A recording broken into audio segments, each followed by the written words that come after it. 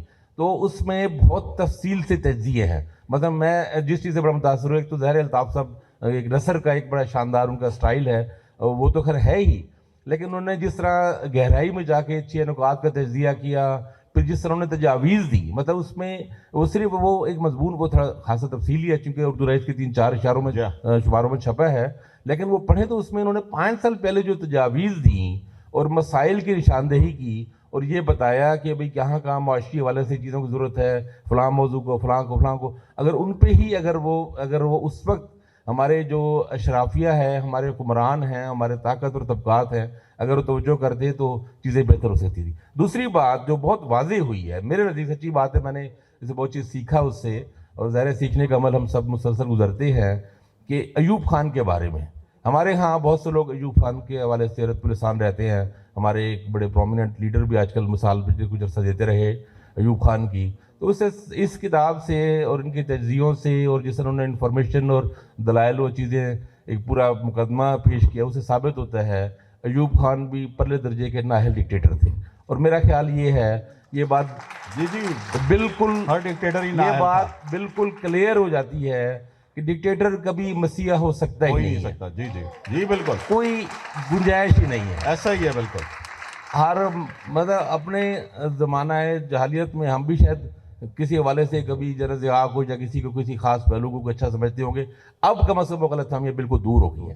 Dictators جو one مین شو ایک اور خاص طور پہ وہ ایک خاص جو ایک ملٹری رول کے حساب سے جو ایک تھنکنگ کے حساب سے چیزیں سوچتے ہیں, ان کے بس کی بات ہی نہیں ہے کہ سولوشن نکال سکے وہ بالکل. تو اس میں میرا کنسنسس پیدا ہونا چاہیے. الطاف صاحب نے ایک بڑی خوفناک بات لکھی اس میں, اور ایڈمرل ایس این جو اس میں گورنر تھے وہاں پہ, کمانڈر ایسٹرن کمانڈ بھی تھے, ان کا کہ جب جنرل یحییٰ گئے وہاں پہ نیگوسیشن کر رہے تھے جب اس الیکشن کے بعد مجیب الرحمان سے, تو انہوں نے عین اس وقت بالکل یعنی جب سمجھو جانے ہی لگے تھے تو انہوں نے کہا کہ یار مجھے یہ تو بتاؤ یہ 6 نکات ہیں کیا.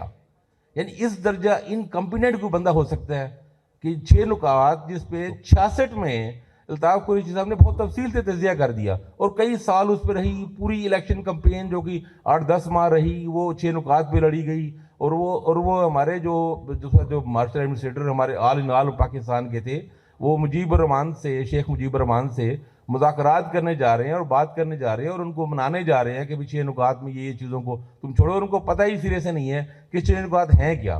انہوں نے وہ چند منٹوں میں جو تھوڑا بہت بریف کر سکتے تھے وہ جو کیا جائے. تو یہ جو انکمپیڈنس ہے اور یہ جو ایک ڈکٹیٹر کا ایک مائنڈ سیٹ ہے, یہ بھی چیز سامنے ایک میں سمجھتا ہوں. اچھا ایک اور چیز جو آپ نے کہا صحافت کا, میرے خیال میں صحافیوں کو اور ہمارے آج کے نوجوان لکھنے والوں کو اور خاص طور پہ سوشل میڈیا بلاگرز کو, یوٹیوبرز کو یہ چیز سیکھنی چاہیے کہ نرم الفاظ میں بھی, شائستگی کے ساتھ بھی, کومل الفاظ کے ساتھ بھی سچ بیان کیا جا سکتا ہے. ضروری نہیں کہ آپ گالیاں دیں, اور وہ قابل قبول بھی ہوتا ہے. جی بالکل, آپ دلیل کے ساتھ بات کر سکتے ہیں, نرمی سے بات کر سکتے ہیں, اور وہ بات آپ کی چھپ بھی سکتی ہے, بات کہی بھی جا سکتی ہے. سخت بات کو بھی آپ سلیقے سے کہہ سکتے ہیں. وہ الطاف قریشی صاحب کی یہ کتاب پڑھنے سے سمجھ آتی ہے. اور آج کل ہمارے ہاں جو سٹائل ہوگی نا, جب تک آپ کسی کو گالیاں نہ دیں, ڈائریکٹ غدار, ٹیٹر اور اس طرح کے خوفناک الفاظ استعمال نہ کریں, بہت سخت